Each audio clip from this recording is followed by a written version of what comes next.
الحمدللہ وحدہ والصلاة والسلام علی من لا نبی بعد اما بعد فاعوذ باللہ من الشیطان الرجیم بسم اللہ الرحمن الرحیم واقیموا الصلاة صدق اللہ العظیم وصدق رسولہ النبی الکریم الامین ونحن علی ذالک لمن الشاہدین والشاکرین والحمدللہ رب العالمین۔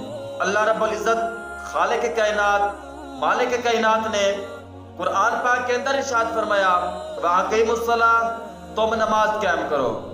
انسان کے اوپر دن میں 5 وقت کی نماز ان کے اوقات پر ادا کرنا فرض ہے۔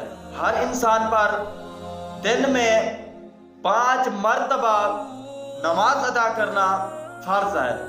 انسان کو چاہیے کہ وہ خود بھی نماز کا پابند ہو، 5 وقت کی نماز ادا کرے اور اپنی اولاد کو بھی نماز کی تلقین کرے، اپنی اولاد کو بھی نماز کا حکم دے۔ حضور پاک نے فرمایا جب اولاد 7 سال کی ہو جائے تو اس کو نماز کی تلقین کی جائے، اس کو نماز کا حکم دیا جائے۔ جب وہ 10 سال کا ہو جائے اور وہ نماز نہ پڑھے تو اس کو پھر ڈانٹ کر نماز ادا کراؤ۔ 10 سال کا ہو جائے پھر نماز نہ پڑھے تو اس کو گھر سے بھگا دو۔ ایک مرتبہ ڈانٹو، ڈانٹنے کے بعد پھر بھی اگر وہ نماز ادا نہ کرے پھر اس کو گھر سے بھگا دو۔ ہم پر دن میں 5 مرتبہ نماز ادا کرنا فرض ہے۔ سامعین ذی وقار، دن میں 5 مرتبہ اللہ رب العزت کا بلاوا آتا ہے، حی علی الصلاۃ، او نماز کی طرف، حی علی الفلاح، او کامیابی کی طرف۔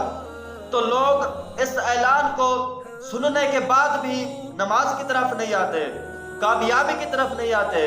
یار کامیابی تو انسان کی ہے کہ وہ 5 وقت کی نماز ادا کرے گا، اللہ رب العزت کو خوش کرے گا تو اللہ رب العزت اسے جنت میں داخل کر دے گا۔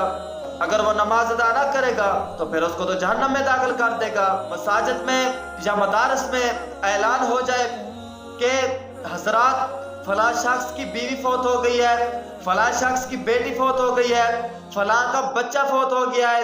جب انسان نماز جنازے کا اعلان سنتا ہے تو وہ فوراً تیاری شروع کر لیتا ہے، ہمیں جلدی جانا پڑے گا تاکہ ہم جنازے میں شریک ہو جائیں۔ اگر ہم جنازے میں شریک نہ ہوئے تو وہ لوگ کیا کہیں گے؟ ہم تو ان کے جنازے میں شریک ہوتے ہیں لیکن وہ تو ہمارے بچے کے جنازے پر نہیں آیا۔ اگر ہم ان کے جنازے میں شریک نہ ہوئے تو وہ کیا کہیں گے کہ دیکھو فلاں ہمارا دوست، فلاں ہمارا رشتہ دار ہمارے جنازے پر نہیں آیا۔ لوگ اس طعنے کی وجہ سے جنازے میں شریک ہوتے ہیں، جنازے میں جلدی شرکت کرتے ہیں تاکہ وہ ورثاء ہمیں دیکھ لیں اور یہ سمجھ لیں کہ ہمارا فلاں رشتہ دار بھی جنازے پہ آیا ہوا تھا۔ اور یہ انسان کو معلوم نہیں ہوتا کہ جب دن میں 5 مرتبہ اللہ رب العزت کا اعلان ہوتا ہے، خالق کائنات کا اعلان ہوتا ہے، حی علی الصلاۃ، او نماز کی طرف، حی علی الفلاح، او کامیابی کی طرف، تو انسان کانوں سے بھی سنتا ہے۔ گھر کے نزدیک مسجد ہے، تھوڑا سا سفر ہے، 5 منٹ کا سفر بھی نہیں ہے لیکن انسان نہیں آتا۔ جنازے میں اپنی عزت بچانے کے لیے کیا ہوا ہے، گھنٹوں کا سفر کر کے کیا ہوا ہے اپنی عزت بچانے کے لیے، لیکن 5 منٹ کا سفر کر کے مسجد میں نہیں جا سکتا۔ ادھر تو عزت بچانی ہے، ادھر تو رشتہ داروں کے طعنے سننے پڑتے ہیں، ادھر تو رب ہے، رب بلا رہا ہے لیکن انسان کو خوف بھی نہیں ہے۔